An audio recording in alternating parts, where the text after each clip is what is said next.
Halo KB Friends, welcome back to Marathon Market Update and Recommendation bersama saya Sasha.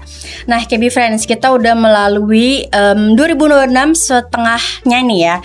Tinggal setengahnya lagi berlalu. Tapi setengah tahun awal ini menjadi momen yang berat juga ya bagi para investor, karena market sangat-sangat fluktuatif nih. Terutama kemarin banyak banget sentimen seperti pelemahan rupiah, IHSG juga koreksi gitu ya. Jadi mungkin ini menjadi tahun yang berat bagi investor. Nah tapi di episode kali ini kita mau bahas tentang gimana sih potensi IHSG ke depannya. Tentunya spesial banget episode kali ini kita kedatangan Ibu Dian Permatasari selaku founder komunitas kelas trader pemula. Halo Ibu Dian. Halo. Apa kabar Ibu? Alhamdulillah sehat. Alhamdulillah sehat ya Bu. Makasih loh udah jauh-jauh kesini ngobrol bareng KBVS dan KB Friends nanti yang nonton. Terima kasih. Pertama nih datang kemari pertama. Ini pembahasan juga menarik banget nih Bu.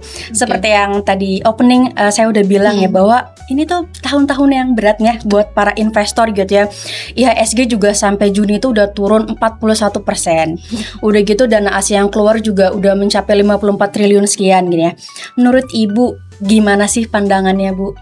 Oke, baik. Memang kita akui ya bahwa 2026 ini adalah tahun yang tidak mudah dijalani untuk para retail unyu ya. Mungkin teman-teman juga mengalaminya. Nah, banyak sentimen baik dari global, asing, bahkan dari dalam negeri kita sendiri seperti itu. Nah, yang saya rasakan ya, tidak ada badai yang tidak berlalu. Nah, tapi apakah dia berlalu atau berlalu lalang? Seperti itu ya kan. Nah, kita sudah mengalami banyak badai nih dari tahun 98, 2008, kemudian pernah COVID juga. Bahkan tuh penurunan kita itu jauh lebih dalam daripada COVID. Iya, saya mengukur tuh sampai 41%. Iya, di 9 Juni tuh lembahnya. Nah, kemudian 2024 kita juga pernah crash, ya kan? Karena perang tarif ya. Kemudian 2006 ini ya di awal tahun. Nah, yang saya pelajari dari beberapa crash itu adalah market itu selalu rebound. Dan reboundnya market itu, lonjakan market setelah crash itu minimal itu 2 kali lipat dari penurunannya. Nah, artinya teman-teman kalau kalian punya ilmu dan bisa memanfaatkan momentum ini adalah waktu ya, waktu yang yang mungkin tuh tidak datang setiap tahun gitu. Banyak saham-saham yang fundamentalnya bagus. Hari ini tuh terdiskon sekali gitu. Jadi sebenarnya kalau kita bijak ya menanggapi ini adalah kesempatan emas untuk kita. Tapi teman-teman bukan langsung ayo HK all in gitu, bukan. Kita tunggu momentumnya dan sabar, gunakan strategi yang tepat seperti itu. Bukan langsung gerusak-gerusuk masuk gitu, bukan seperti itu. Jadi setiap crash pasti ada momentum untuk ada loncakan yang lebih tinggi lagi seperti itu, Mbak Sasha. Tadi sempat dibahas nih ya tentang rebound. Sebenarnya kan benar ya, beberapa hari lalu udah rebound juga, tapi ada sentimen lagi turun lagi nih Bu. Nah, kira-kira menurut Ibu nih potensi ke depannya gimana sih? Apakah masih ada peluang tren bullish yang lebih panjang gitu Bu? Oke, sebenarnya ya Mbak Sasha, IHSG itu sebelum kasih sentimen dia itu udah kasih sinyal duluan loh. Kode ya. Iya, jadi saya kan di kelas trader pemula. Nah, jadi ketika akhir tahun, awal tahun, bahkan sebelum ada sentimen MSCI, saya sudah mewanti-wanti nih ke teman-teman di internal bahwa itu kan kita bullish banget ya. Jadi saya bilang mana yang sudah jadi uang sebaiknya di taking profit. Kenapa saya berani ngomong statement seperti itu? Karena kalau kita tarik IHSG time frame monthly ya, saya menggunakan tools namanya parallel channel. Itu peaknya itu di 9.000-an itu sudah sampai resist parallel channel. Dan itu resist yang saya tarik dari badai 2008, COVID 2024. Nah, berarti kan itu badai yang dahsyat ya, 3 badai itu. Dan kabar baiknya teman-teman ya, kabar baiknya per 9 Juni lalu penurunan IHSG yang dari puncak di tahun 2025 lalu yang sampai 9.000, IHSG sudah turun sampai ke level support parallel channel time frame monthly, dan itu saya tarik. Kalau kalian tarik pakai garis trend atau pakai EMA 200 time frame monthly, itu dia tertahan pada badai-badai 2008, COVID, kemudian crash 2004 yang tentang 2024 tentang perang tarif, kemudian tahun ini, dan itu sudah mencapai bottom, itu sudah menyentuh level support, dan ada gap di IHSG di level 5.400. Jadi kalau secara teknikal kita itu sudah rebound. Itu makanya ada sampai 7% ya kemarin IHSG, Masya Allah. Rasanya semua hijau-hijau gitu ya kan. Happy gitu ya. Nah, tapi apakah IHSG itu akan reversal dan trend bullish seterusnya? Kuncinya adalah IHSG kan ini IHSG terus turun nih. Penurunan IHSG yang mungkin akan terjadi beberapa hari ke depan, karena kita masih ada sentimen lagi ya, pengumuman MSCI di akhir bulan ya, di akhir bulan itu tidak boleh menembus level 5.300, yaitu bottom ketika 9 Juni. Nah, kalau tertahan pada level support itu, maka kita berpotensi reversal atau harapannya sih kita jangan nyampe level itu, kita buat higher low. Dan skenario ini tuh mirip sekali dengan tahun 2024. Jadi sudah mulai ada terlihat pattern pada IHSG time frame daily. Kalau saya melihatnya, IHSG time frame daily berpotensi membuat bahu kanan dari pattern inverted head and shoulder. Dan kalau itu valid ya, pada resistennya saya lupa levelnya berapa, valid itu bisa menjadi sinyal awal momen kita reversal. Nah, itulah teman-teman, nanti boleh analisa ulang, manfaatkanlah momen tersebut. Itu less money makes money.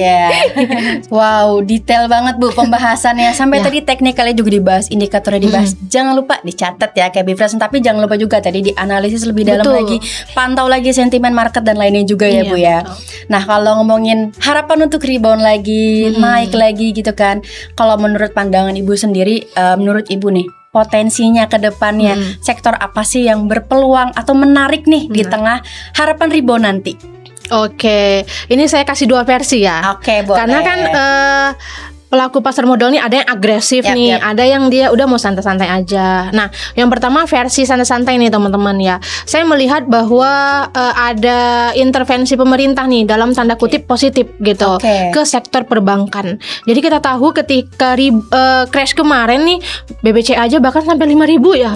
Kapan lagi kita dapat BBCA 5.000? Dan Pak Dasko itu memberi arahan agar kepada bank-bank tersebut membuyback sahamnya seperti itu. Artinya kan dari pihak pemerintah memang menjaga nih sektor perbankan. Jadi mungkin untuk tipikal yang santai atau mau invest, sektor perbankan itu menarik karena mereka juga sudah di bottom gitu, seperti itu. Nah, kemudian untuk versi yang agresif seperti saya, kalau saya kan trader ya, trader tentu pengennya yang cuan cepet gitu ya kan.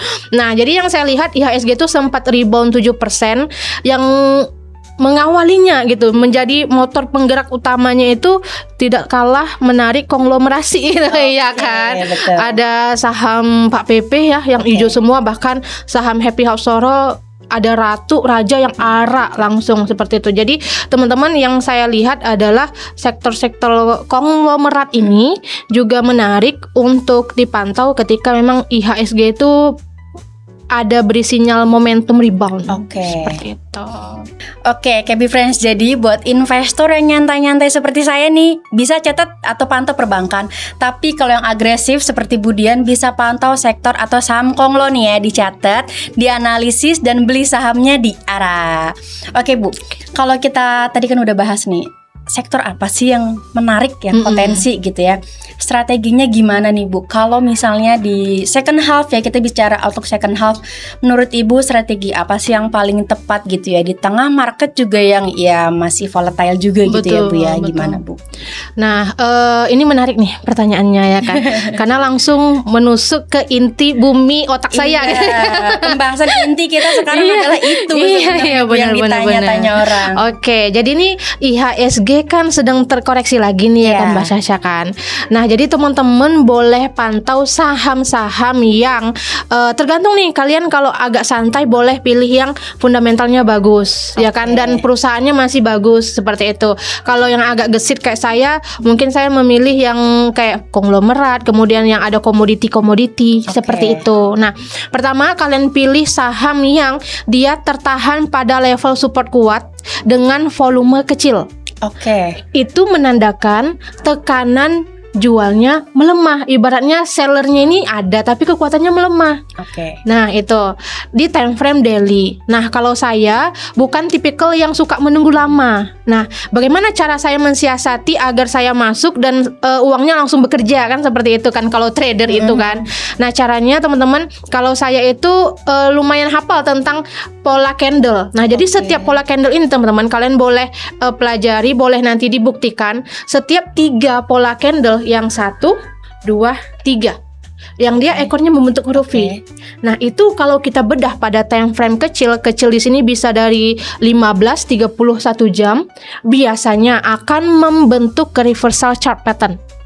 Yang ditemukan biasanya inverted head and shoulder, juga ada cup and handle. Nah, kalau itu valid breakout pada time frame kecil, it's time to buy.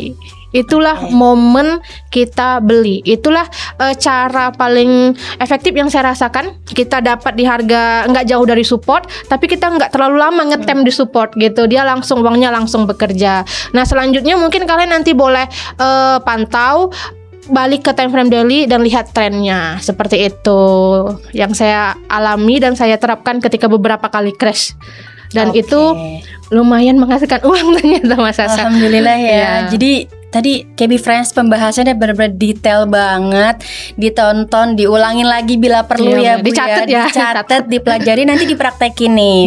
Nah Bu, ini juga kan saya sambil belajar nih, dengerin Ibu tuh menarik banget pembahasannya, daging banget gitulah kata orang-orang, karena sampai detail ke teknikalnya, analisisnya gitu. Kalau dari KB Friends ada yang mau belajar atau di komunitas kelas trader pemula tuh sebenarnya bahasannya apa aja sih Bu, yang kalau misalkan kita jadi peserta gitu ya. Terus kalau mau ngepoin tuh gimana sih? Karena jujur ini menarik banget sih ngobrol sama Ibu tuh, kayak bener-bener nambah insight juga kan. Siapa tahu KB Friends di rumah ada yang mau belajar lebih dalam lagi sama yang tadi Ibu bahas gitu. Baik. Kelas trader pemula ini saya dirikan karena kekhawatiran saya gitu. Saya mengalami karena saya merasa, saya kan tinggal di kampung ya Mbak Sasha. Saya dari ujung Sumatera Utara. Nah, jadi yang saya rasakan, kenapa ya saya tinggal di kampung kok payah kali nyari temen yang ngerti saham. Nah, ternyata setelah saya masuk dari kelas 1 kelas kedua yang harganya juta-jutaan, saya berpikir pantes ya ilmu saham ini hanya berputar di orang kota aja. Karena memang orang-orang kota yang rela bayar mahal untuk invest leher ke atas. Kalau kami yang di kampung kan kaum mendang-mending ya kan. Mending beli ini. Nah, makanya kelas trader pemula itu saya desain ramah pemula dengan biaya yang terjangkau, yaitu 450.000 untuk 2 bulan. Jadi kita belajar intens selama 2 bulan. Kita belajar dari buka akun RDN, bahkan kita bimbing karena kan khawatirnya nih banyak masuk investasi bodong gitu ya kan, tipu yang ada ya. Betul. Kemudian dari apa itu saham, tentang segala jenis teknikal yang saya jelaskan seperti tadi, chart pattern, trends, kemudian indikatornya, membaca flow, terakhir tuh tentang setup trading. Seperti itu. Jadi selama 2 bulan 14 kali pertemuan. Kemudian menariknya saya memang membuka kelas trader pemula ini konsepnya seperti sekolah. Jadi seluruh peserta itu kan kita seminggu nih 2 kali kelas. Mereka saya suruh ngerjain PR. Tiap minggu ada PR. Jadi dengan ada PR mereka terbiasa untuk menganalisa sendiri. Sehingga sehingga selesai kelas mereka itu sudah punya pengalaman menganalisa sendiri dan masuk berdasarkan analisanya gitu. Kalaupun saya ada insight, mereka harus menganalisa ulang seperti itu. Jadi goalnya semoga ya investor ya di Bursa Efek ini jadi yang cerdas gitu, bukan yang FOMO ikut-ikutan gitu kan. Nah, kalau kalian tertarik ya boleh kepoin IG saya, boleh ya promosi ini boleh ya. Nanti follow di sini ya. @dian_permata. Nah, kita buka pendaftaran itu 3 bulan sekali sih. 3 bulan sekali ya. Seperti itu Mbak Sasha. Jadi buat KB Friends yang pengen belajar lebih dalam lagi atau yang relate gitu ya sama kayak Budian tadi, bisa kepoin aja Instagramnya Budian, ada di sini. Jadi nanti bisa dapet insight yang lebih banyak gitu ya. Terlepas itu sekarang juga dari video ini kita udah dapat banyak banget insightnya. Terima kasih banyak Budian buat insightnya, sharingnya. Semoga bisa dipraktekin juga sama KB Friends yang nonton. Tapi jangan lupa yang paling penting adalah analisis mandiri juga ya Bu ya. Jangan sampai FOMO doang tadi dibilang. Betul sekali. Makasih banyak ya Bu sekali lagi. Semoga nanti ada kesempatan buat main-main lagi. Oke deh kalau kayak gitu. Terima kasih banyak KB Friends. Sampai jumpa di video-video yang lainnya. Bye bye.